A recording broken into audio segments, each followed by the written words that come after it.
Welcome to my channel. Please be sure to click the like button and subscribe so you can see more of my videos in the future. Thank you.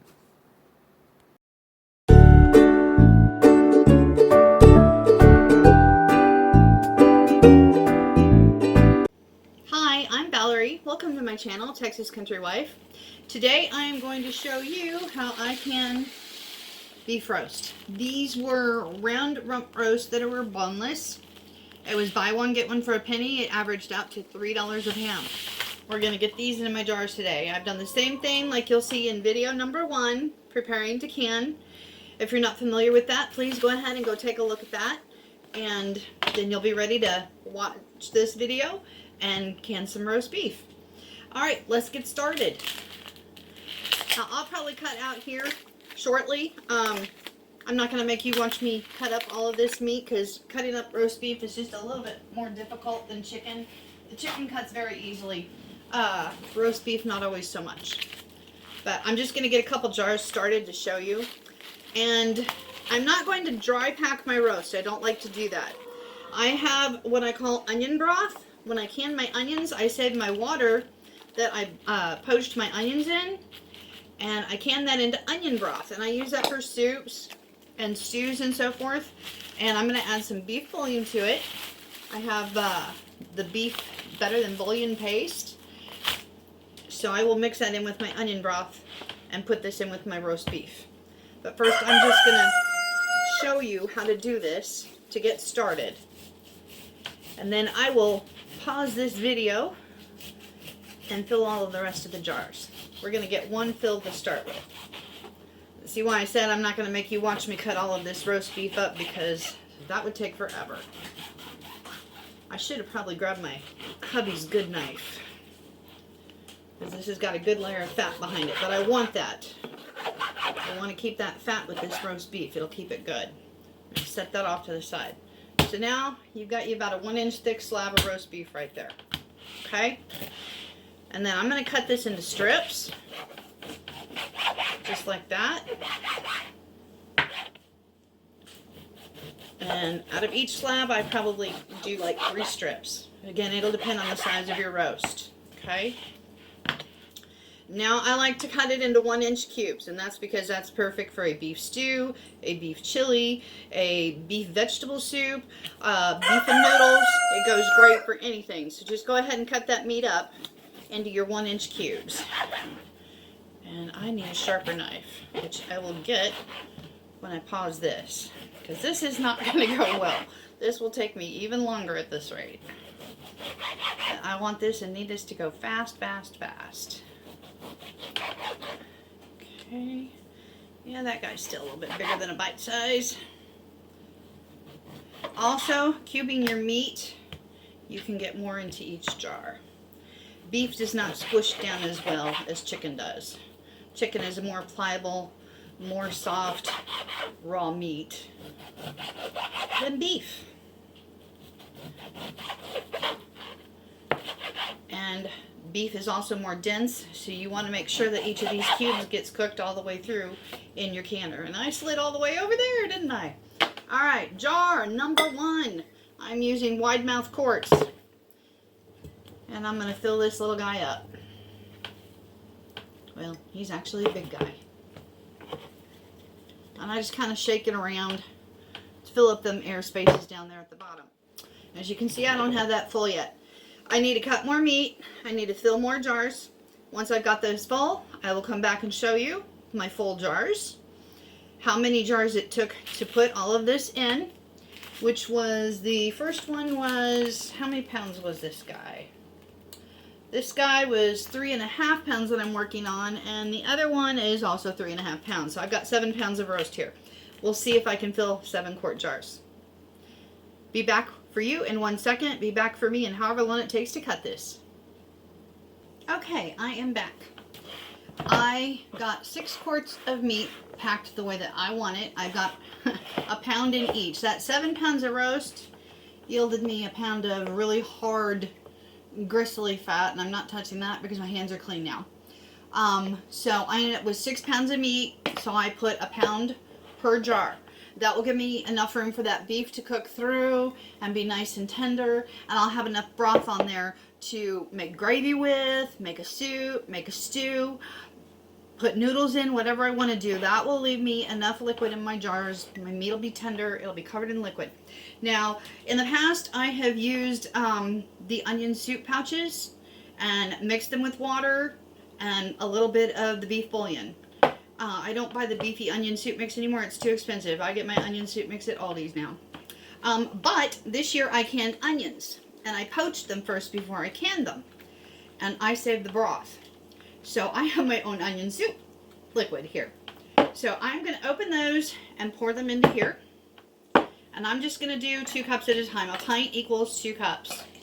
And I only like to use a teaspoon of bouillon per 2 cups of liquid. Otherwise, for me, it's too strong and I've got the beef there. Yeah, that's good and oniony. That smells just like it would coming out of a pouch. And that frees up a jar. I'm glad that I saved that onion broth. Very glad that I canned it. That was an amazing, awesome idea. Alright, so I've got 2 cups of liquid. And I love this better than bouillon beef paste. This stuff is delicious. And I'm going to mix that into my onion broth. And then I am just going to pour it over my meat in my jars. They'll have to be debubbled, of course, which I will show you what that is.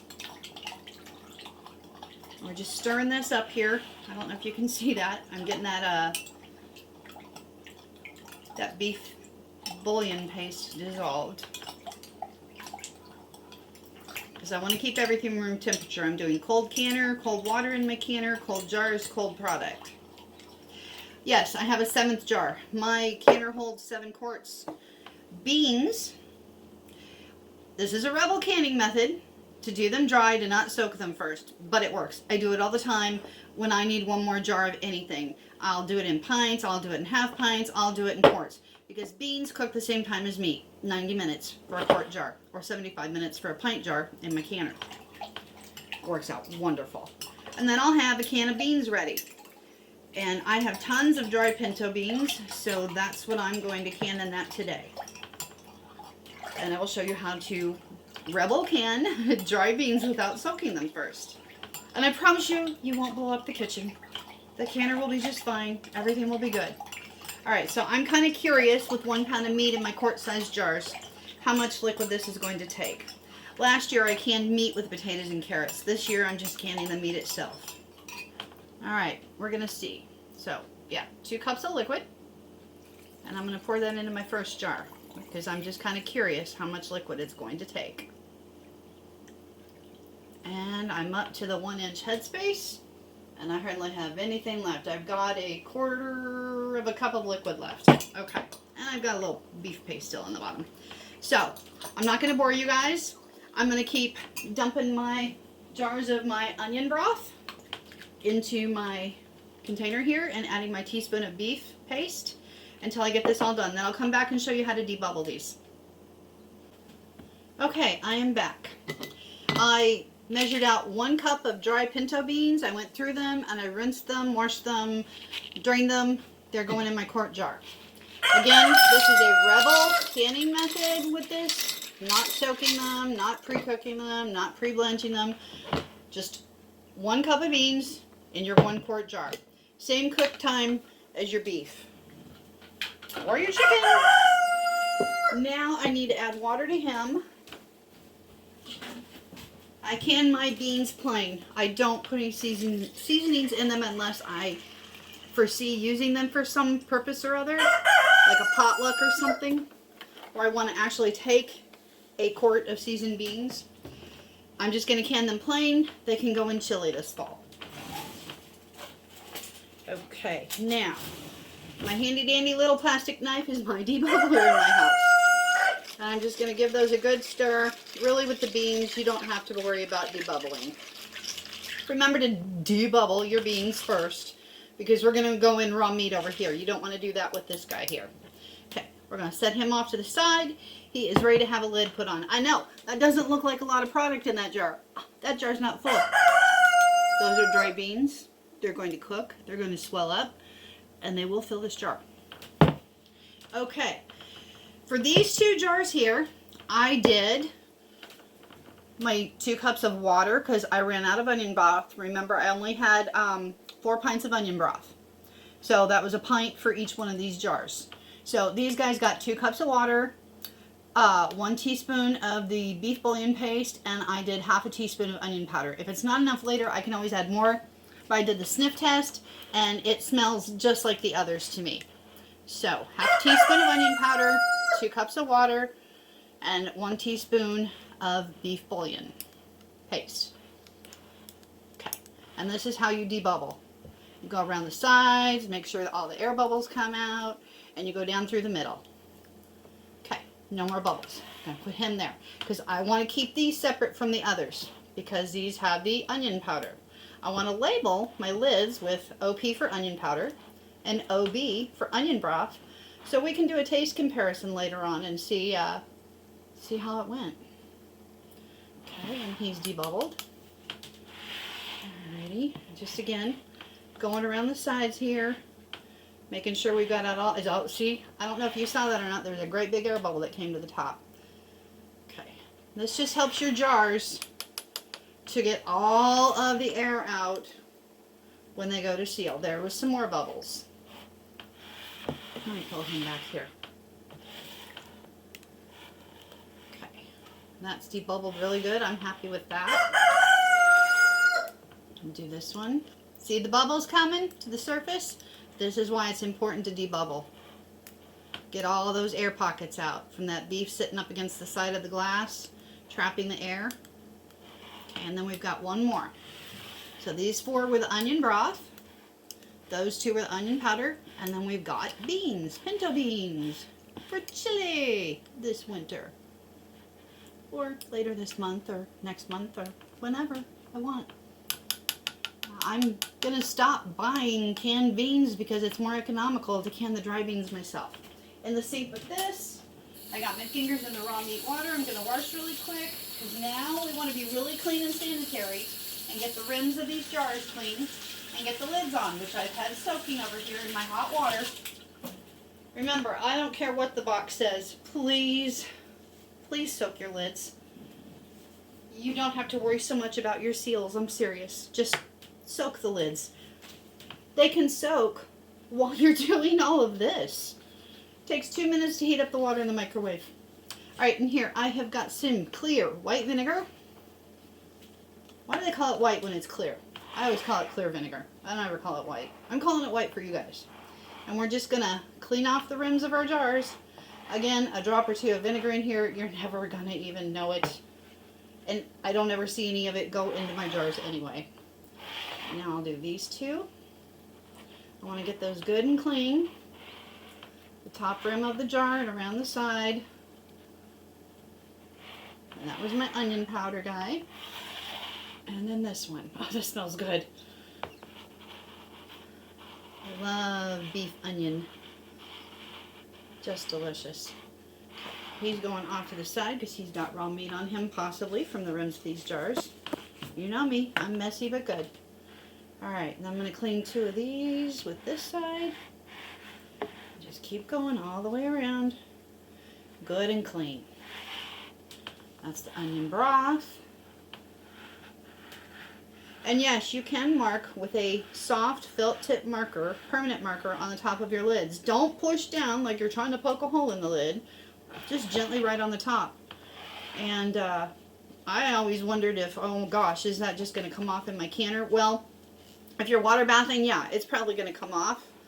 Or it will be faint to where you can't hardly see it.